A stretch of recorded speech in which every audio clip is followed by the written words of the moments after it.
quickly. He's always on balance. Look at that. Oh, down he goes. There it is. Combination by Lopez. Always on balance, has the leverage. That's it. This kid.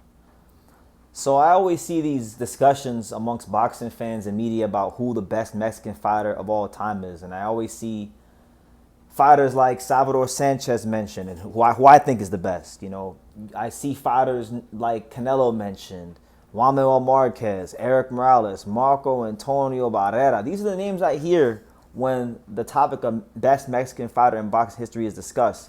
But I'm sick of it. I'm tired of seeing these lists, hearing these discussions, and Ricardo Lopez's name is not mentioned, is not thought of. He seems to be an afterthought when you talk about the all-time greats of Mexican boxing.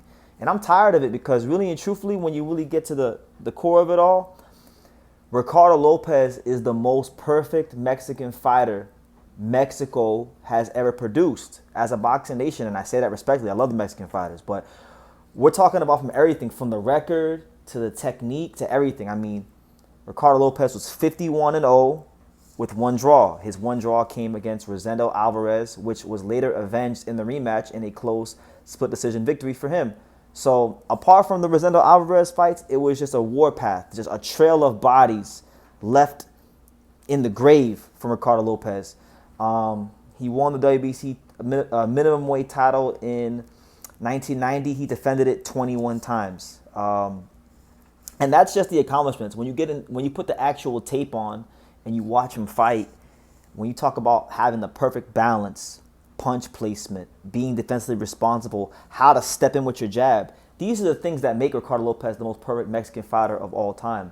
You know, Angelo Leo, good friend of mine. I was in camp with him when he fought Venado Lopez for the world title, as you guys can see by that picture right there.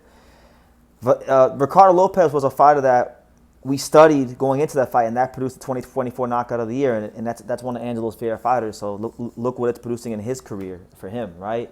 So Ricardo Lopez is the reason why he's the most perfect Mexican fighter of all time is that if you had a son and or a daughter, and you said, hey, you're gonna box, you have to go study boxers, you have to go study fighters, right? Ricardo Lopez would probably be one of the fighters that you'd want your kid to box like, because Ricardo Lopez was dangerous enough to knock someone out, but still fundamentally sound enough and defensively responsible enough to not get hit cleanly with big punches. And what parent doesn't want for their kid to come out the ring safely, but also excel in the sport of boxing, you know? So that's why he's the best.